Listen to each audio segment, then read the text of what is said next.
dukung channel ini dengan subscribe. Terima kasih. Halo Sobat Muda, bersama saya Yusrijal Coach. Kali ini kita akan bongkar satu rahasia dalam public speaking, di mana dalam presentasi tidak ada yang benar, tidak ada yang salah, selama kita tidak melakukan dua hal ini. Pertama, kita tidak menyebarkan kebencian. Yang kedua, kita tidak menyebarkan berita bohong atau hoax. Selama kita tidak melakukan dua hal tadi, maka presentasi kita hanya terbagi menjadi dua, yaitu menarik atau kurang menarik. Pertanyaannya, bagaimana supaya presentasi kita menarik untuk diikuti, dilihat, dan didengarkan oleh orang lain dari awal hingga akhir? Rahasianya, kuncinya adalah perkaya akan data dan cerita. Kenapa Sobat Muda? Karena audiens kita terbagi menjadi dua golongan. Ada golongan kanan, ada golongan kiri. Orang-orang golongan kanan atau dominan otak kanan ini lebih mendominasi imajinasi.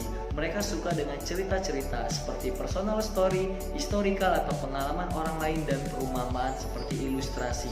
Mereka akan jauh lebih mendengarkan ketika kita menceritakan sesuatu hal dalam presentasi kita. Sedangkan golongan kiri atau orang-orang yang dominan otak kiri lebih tertarik dengan yang namanya studi kasus, angka-angka, riset atau penelitian. Mereka sangat suka sekali dengan statistik, karena orang-orang otak kiri ini adalah orang-orang yang menganut angka-angka. Ketika Anda mempresentasikan suatu data yang kredibel, data terbaru, yang informatif, mereka akan mau mendengarkan Anda. Seperti contohnya, survei yang dilakukan oleh Chapman University pada tahun 2016. Ternyata 29,5% orang-orang Amerika sangat takut sekali berbicara di depan umum dibandingkan menghadapi banjir bandang, badai, kematian, ataupun pembunuhan, yang angkanya jauh di bawah survei ini.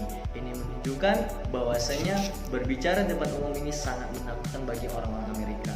Nah, teman-teman juga bisa menyampaikan suatu cerita, misalnya cerita pengalaman pribadi atau pengalaman orang lain.